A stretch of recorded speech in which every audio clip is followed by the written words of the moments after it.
The ruling coalition has defended the postponement of the presidential elections to December the 15th. In a press conference held on Tuesday, the lawmakers urged citizens to take part in a national dialogue to ensure a free and transparent vote. Parliament voted to delay the elections on Monday, a session that concluded with the forceful removal of some opposition members. Most opposition leaders have called for mobilization against what they call a constitutional coup.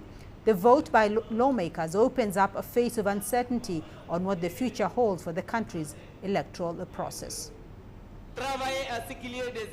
It became clear to us that the conditions for a free, transparent and inclusive election were not in place.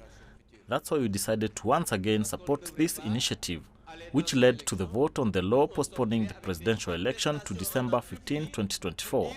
Beyond our disagreements, our responsibility, that of each and every one of us, is to take part in this dialogue, a national dialogue to ensure that the shortcomings noted during the electoral process are never repeated in our country, Senegal.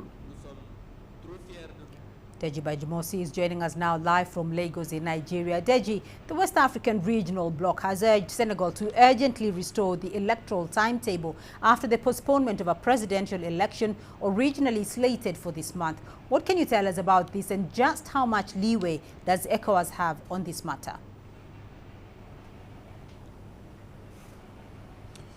Well, at the moment, it's difficult to tell how much leeway ECOWAS has on this matter, but the hope is that at least to a large extent, President Macky Sall should be able to listen to ECOWAS. He's a key member of the ECOWAS leadership and highly respected. Senegal is considered a bastion of democracy in West Africa. So the hope is that when they eventually meet, they'll be able to, the leadership of ECOWAS now would be able to engage the president of Senegal and try to make him see reason why, of course, that timetable has to be restored. And of course, he too would try to convince the ECOWAS leadership to try to make them see his point. But there's no question at all that this is certainly not a good one, especially at a time when ECOWAS is still dealing with the problem of Mali, Burkina Faso and Niger. So everyone is waiting to see what happens. President Macky Sall himself has been a very strong voice on the issue of democracy, has come out very strong in condemning the coups we've seen in other countries. And so it just would not be good if he's now beginning to be seen as undermining democracy in his own country. So we just wait and see, but no doubt at all, ECOWAS has made it clear that the authorities in Senegal should restore the timetable. But then, since they are going to hold a meeting to discuss the issues in Burkina Faso, Mali and Niger, we believe that meeting would also afford both sides the opportunity to rub minds and try to see how the tension in Senegal can be diffused. Beatrice? And a key point you've mentioned there, Deji, foreign ministers from ECOWAS member states are due to meet on Thursday to discuss this withdrawal from the bloc by Mali, Burkina Faso and Niger, and that political crisis in Senegal. So what should we expect from that gathering? Well, I think from the tone that ECOWAS has been sounding since the three countries made that announcement, withdrawing their membership of ECOWAS, I think ECOWAS is going to continue along that tone to try to persuade them now to see reason why they shouldn't leave. I don't think we're going to see any kind of forceful statement now from ECOWAS, but I think we're going to see ECOWAS sound conciliatory, sort of, and try to convince them, make them see reason why they should remain in the bloc. There's a possibility that a delegation might be sent to the various countries now.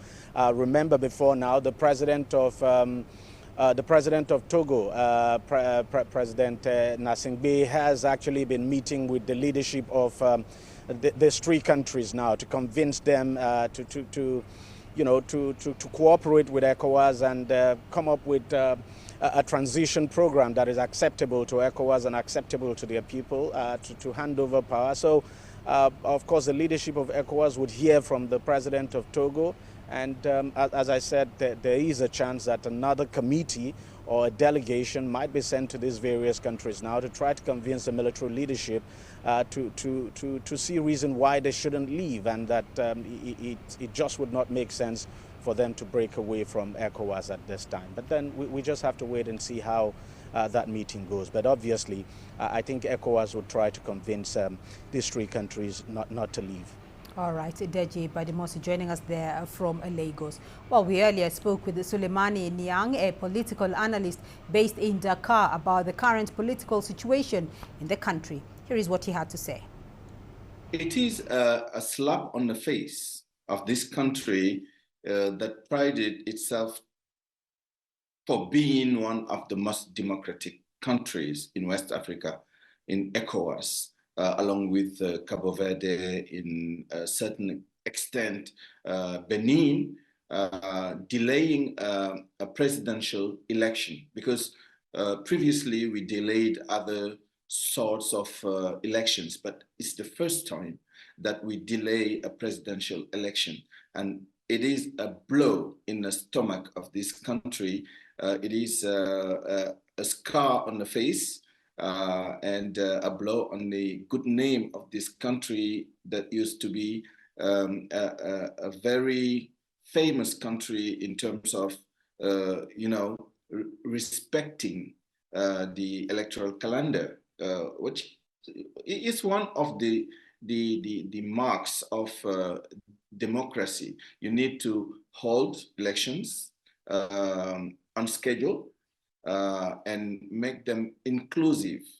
And by all these measures, the fact that this election has been delayed and then some candidates have been ruled out and so many problems around these elections, it contradicts what this country was lauded for, being a very democratic country.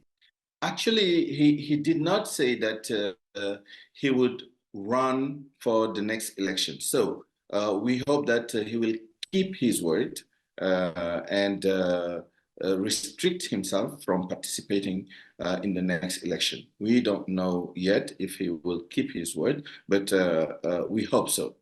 So the opposition rightly said that as a result of the delaying of the election, the term will be extended. And yesterday, we were informed that the election would be held on December the 15th, meaning that between the end of the term, the current term, on April the 2nd, and the election, and beyond the election, because be mindful that after the election, we have 1 or 2 months to organize, the handover. So it's almost 1 year extension of the term. Is it a plot? Is it a scheme? We quite don't know, because the president said that he was forced to postpone or to stop the process. But at the end of the day, the result is that his term would be extended, and the opposition may be right to say that it was well planned, before, but it may be just a coincidence.